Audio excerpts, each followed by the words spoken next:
We are coming up on the middle of June, and that means it is time to start preparing for July. Can you believe that we are at the middle of the year already? Even more so, can you believe that it's time to start making our budgets for July?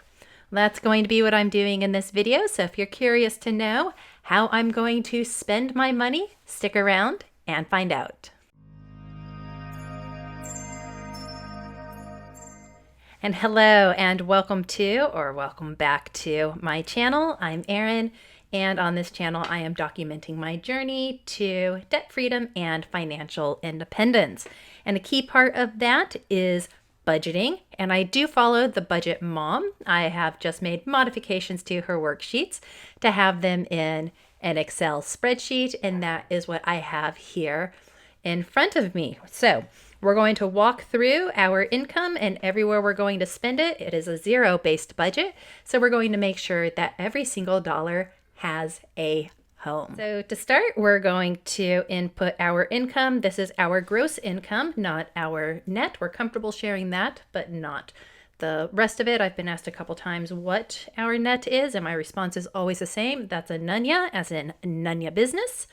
So for myself, I bring home after taxes, etc., $6,660. My husband will bring in $4,440. That is going to give us a total of $11,100 to allocate. So the first area that we're going to start with allocating our money is going to be our fixed expenses.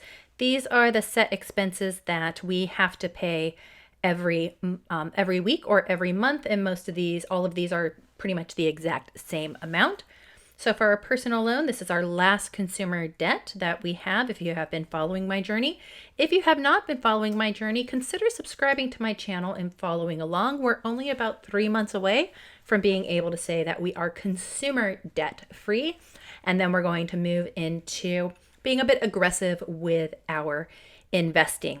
So our personal loan is paid weekly. Over those 4 weeks, it's going to be $1,096. Our mortgage, because we do pay a bit extra on our mortgage, and that is going to be $1,600. Health insurance, one thing you will always hear me talk about is always have the best possible health insurance that you can. So this is for our private cover, $600 there, $240 for our home insurance, and then $260 for our vehicle insurance. These may be going up because rates do tend to go up at the beginning of the new financial year. I just haven't heard from our insurance company yet what those changes are going to be. Beginning of July is the start of our financial here in Australia as compared to the US, where it starts in January. So we have a calendar year and we have a financial year. Why? We just do, and I just go along with it. The pool for myself, that is for my workouts, so $80, $20 a week. $50 for my mobile phone, $115 for internet and cable, and we are going to budget still $100 for electricity. Sometimes we have a bill, sometimes we don't, because we do have solar. We did end up having a bill in June. It came out to something like $7.46. But because we are in winter, I am using the heater a bit more, and I will continue to. Yes, I am that wimpy that when it gets below 60 degrees, I turn the heater on. We have all tile floors in our home, which is common for homes in Queensland, particularly the closer you are to the beach. We are in a beach community. And if you've ever had to try vacuuming sand out of carpet, you will understand why we opted for tile over carpet in our house, but it does get a bit chilly even with rugs.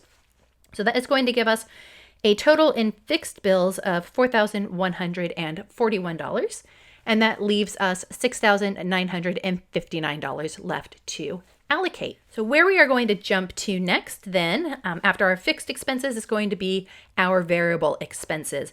This is a combination of wants and some of our needs. This is what we have for our cash envelope. So there's that $6,959. We are going to drop our grocery to $700 for this month. So that's about $100 less. Just trying it out, see what we can do. We're pretty well stocked up on meats and everything. So it's just a matter of picking up fruit and veg. That's the majority, or that really is for the most part, our diet. $100 for household products. Nothing says I love you like toilet paper. spend is $100. So that is my spending. And a lot of people learn just how much love toilet paper can provide and how much hatred it can bring out as well over these past few years.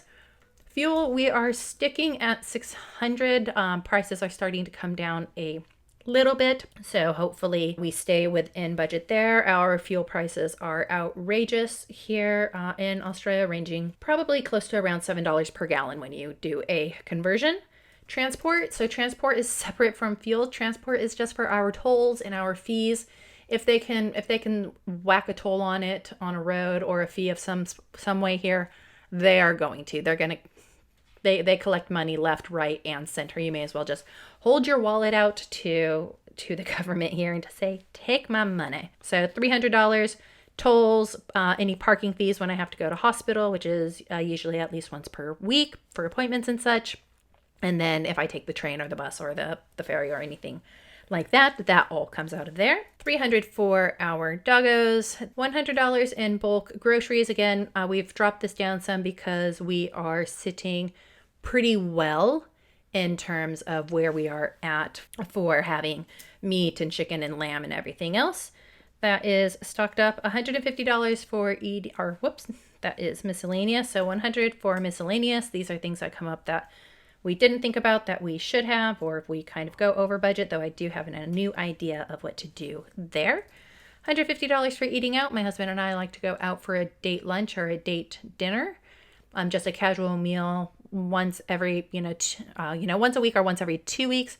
Just some time for us to be together to kind of talk about things that are going on. We talk about our budget and stuff like that. $150 is all that I'm going to put to health and personal care. I'm pretty well taken care of in terms of all of my meds and everything else. The usual $300 to Gaza, Gaz being my husband. That is his spending money, and it's a don't ask, don't tell. I don't ask what he spends it on. He doesn't tell me what he spends it on, but being his wife, I have a pretty good idea of what he does anyways, but it's not my job to police him. That is going to give us a total of $2,900 in those variable expenses that we have, and we still have $4,059 left over to put in our various sinking funds and also towards our debt. So our sinking funds, these are our short-term and medium-term goals, so we keep cash on hand so that we're able to access it right away. We are not going to be putting anything into our emergency fund. You'll notice I have a lot of different sinking funds that are listed here. I don't necessarily fill them all, but I have them all on my spreadsheet because everything feeds in with formulas to other parts, and so if I take parts out, it just starts looking wonky.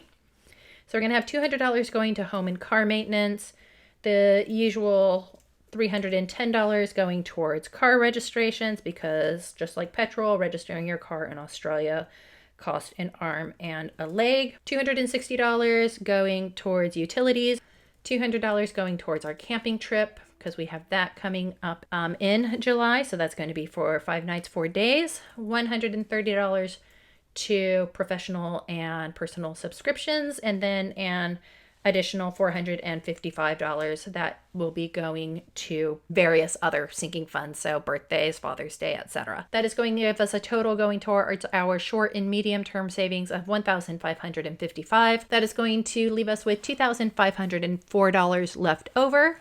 And these go to our, I don't want to say favorite area, but the area that we are targeting the most. And that area that we are targeting is our personal loan. We are on track to have this paid off in September. We're not looking to pay it off any sooner than that. We've run the numbers. We've looked at exactly how much we're going to pay in interest, what the difference in interest paid would be if we paid it off 1 month earlier or not. So unless we had something happen where, like $10,000 fell into our lap, like we had with when, the mistress got wiped out, then that we would all put towards it. Otherwise, we're just sticking to plan because I like having a balance of paying off debt, but then also keeping to savings. So that is going to be $2,100. That is the amount that we set at the very beginning of the year. That $2,100 minimum per month was what we were going to pay towards our debt. And we started off with 2 debts, and we were at, with estimating interest at about $44,000 that we owed. We are down to just under $12,000. So our plan has worked quite well. between this and then also the contractual amount comes out to just over $3,000 per month that we are paying. We consider that to be a decent amount. That's around 25% of our budget. And then that gives us the other 25% to go into savings. And that's a good balance for us and the way that we want to approach it.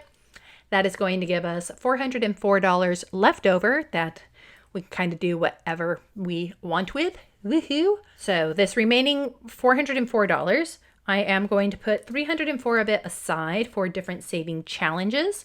I don't know what my July challenges are going to look like. I haven't decided on them yet, but $304 should be sufficient. If not, then I just say, well, this was what I had to put to the side and I've run out and that's all there is to it. And then I'm just adding $100 to the cushion because we did have one expense come up so far here in June to where we went a little bit over on our budget, had an unbudgeted item. We had to tap into the cushion. I like to leave a cushion in my account for reasons just like that. And so I factor that in. That is going to be the remaining $404. And you can see where that $2,100, that goes over to the extra debt. So if we come back out and we look over all, then we are able to see just down here that we have a zero-based budget. Yay! So every dollar has been given a home. Go ahead and boop the like button for that and that we have allocated everything everywhere. That is, though, actually the easy part because coming up with a budget is easy. Sticking to it, that's a bit more challenging. Tracking the expenses, that's the only real way that you know. And I don't track at minute detail, but I do keep an eye on the big picture. Now that we have the plan, all we have to do now is enact this plan and stick to it. And that is what we are going to be doing through July. And so every decision that we make of what we purchase, what we spend on, what we save, all of that is going to be done intentionally, knowing that everything does have a home. Really curious if you have started thinking about doing your July budget yet. I know I have mine done a bit early. This is mainly because we have very consistent incomes to where we're able to do that. So drop down in the comments if you are working on your budget for July yet or what you're thinking about doing. And while you're at it, go ahead and include a sun emoji because you guys are in summer.